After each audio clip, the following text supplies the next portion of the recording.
para de te sabotar, que a tua vida vai seguir, que as coisas vão fluir e tu vai chegar nos teus resultados. A gente tem escutado muito isso, inclusive dentro dos settings terapêuticos, né? Dentro das nossas sessões de terapia, quantas vezes o terapeuta, o psicólogo fala para nós isso? Né? Quantos vídeos a gente vê nas redes sociais falando sobre sabotagem, que o problema é a autossabotagem.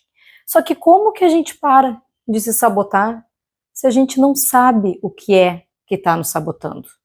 Nós temos sabotadores, isso é fato.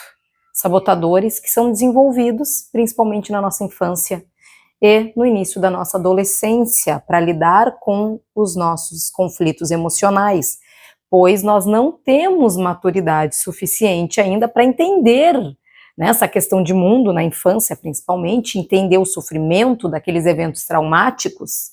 Como que a gente vai desenvolver força e resiliência? Então, naquele momento, os sabotadores, eles têm um papel fundamental e um papel importante, né? Porque se nós estamos aqui, também foi por conta deles. Foi uma forma que nós tivemos de lidar com aquele sofrimento que nós estávamos tendo, sofrimento emocional, muitas vezes pode vir, né, até de uma questão física também, como no caso de agressão, de abuso. Então nós temos feridas emocionais, né, nós temos eventos traumáticos que podem ser isolados ou podem ser eventos que perduram por muito tempo na nossa infância, né, que perduraram por muito tempo na nossa infância, na nossa adolescência, e acabam desenvolvendo estes sabotadores. Só que quando a gente é adulto, eles não servem mais. E o que o sabotador ele faz? Ele fica naquela vozinha, sempre indo contra o teu processo de crescimento. Porque o sabotador, tá? Na verdade nós temos 10 sabotadores, tá? Aí a gente tem um teste que é uma ferramenta para descobrir quais são aqueles que são mais intensos, né? Que estão atuando mais na nossa vida, né? No nosso dia a dia. E esse sabotador, ou esses sabotadores, eles têm suas crenças. Eles têm as suas próprias suposições, suas ideias, né? Seus pensamentos próprios. E eles ficam com aquela vozinha, sabe aquela vozinha do teu lado que quando as coisas parecem que estão fluindo na tua vida, tu tem que fazer alguma coisa para atrapalhar de vez, para não falar outra coisa? Isso é um sabotador. Né? Tu tem aquela vozinha do anjinho, tu tem aquela vozinha do diabinho, que fica o tempo inteiro ali, né, em contradição. Ah, faz. E aí o outro diz, não faz, tu não consegue.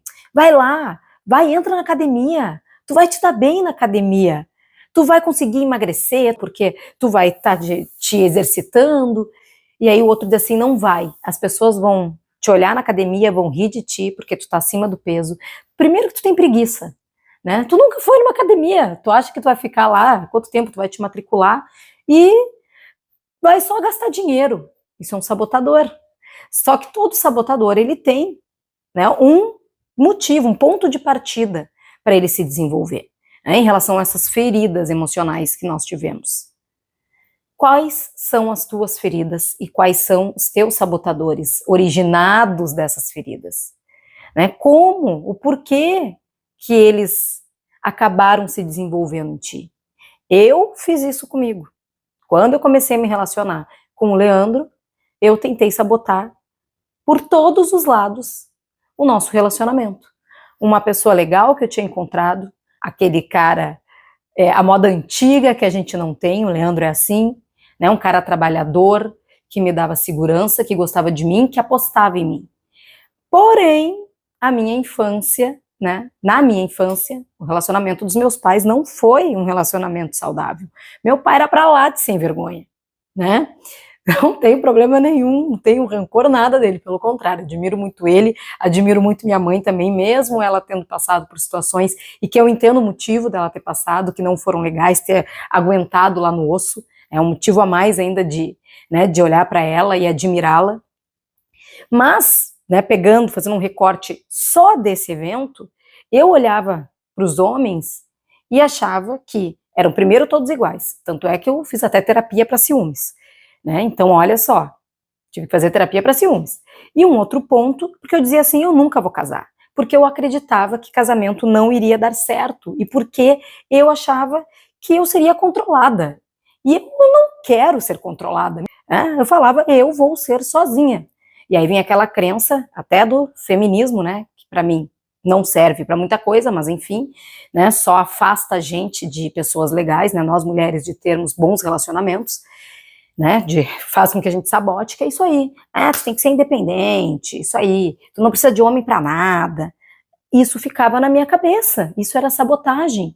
A minha sorte é que o Leandro foi um cara que insistiu, que via quem eu era por dentro. Porque quando ele me conheceu, antes, né, de um pedido de namoro, eu me mostrei de uma forma, depois eu comecei a me mostrar de outra.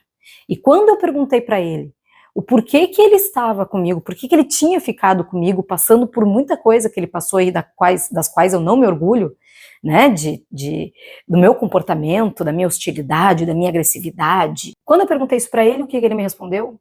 Porque eu sabia que essa pessoa não era tu. Eu conhecia a verdadeira Adriana. Claro que eu comecei a fazer processos quando eu entendi sobre sabotadores, quando eu entendi sobre forças de caráter e virtudes, né? Quando eu tive conhecimento sobre isso e comecei a fazer testes de psicologia positiva, né? Quando eu escolhi trabalhar com isso para minha vida, porque eu vi que isso realmente tinha uma eficácia como eu nunca tinha tido antes.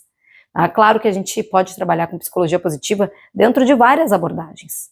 Né? Eu sou muito existencialista, gosto muito da TCC, a gente fala muito de crenças, né, que a TCC fala, inclusive a minha terapia para ciúmes eu fiz com uma psicóloga, que era de terapia cognitivo-comportamental, também foi muito boa.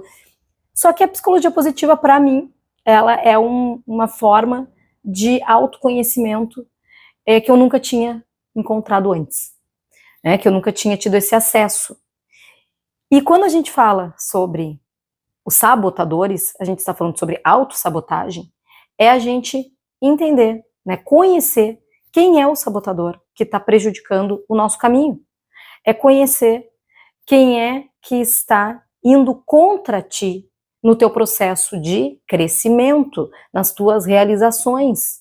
E aí, quando tu conhece o teu sabotador, e quando tu conhece as tuas forças e as tuas virtudes, né, esses recursos que a gente tem, né, as emoções positivas, quando a gente reconhece esses recursos, né, e aprende a desenvolvê-los em nós, nós estamos usando as nossas armas para neutralizar, para combater esses sabotadores, e consequentemente a gente começa a utilizar uma parte mais sábia do cérebro, né, a gente começa a entrar nessa mentalidade de crescimento, que é o que nós queremos, porque para nós termos bons relacionamentos, para nós termos realizações na vida, né, conquistas, para nós termos satisfação com a vida, nós precisamos de mentalidade de crescimento. Uma mentalidade rígida não permite com que nós cheguemos no nosso potencial, quer dizer, na verdade, a gente vai estar sempre trabalhando, né, para o nosso máximo potencial, porque a vida é isso aí, a gente evoluindo sempre. Mas agora tu já sabe, tu tem um lado sabotador e um outro lado do sábio. Qual lado que tu vai querer escutar mais? Para qual lado tu vai permitir dar mais voz, mais ênfase de ação, de atuação? Autoconhecimento é essencial para tudo na vida, principalmente para a nossa satisfação e para a nossa felicidade em todas as áreas da nossa vida, né? Para a nossa felicidade autêntica, como fala o Martin Seligman. E a felicidade, ela não é um bilhete de loteria, ela não é sorte. A felicidade, ela é uma construção que vem com o conhecimento, com o autoconhecimento e a ação. Mas claro que antes de tudo isso vem a decisão. Meu nome é Adriana Carboneira, sou psicóloga positiva, trabalho com psicologia das virtudes também, com psicologia cristã.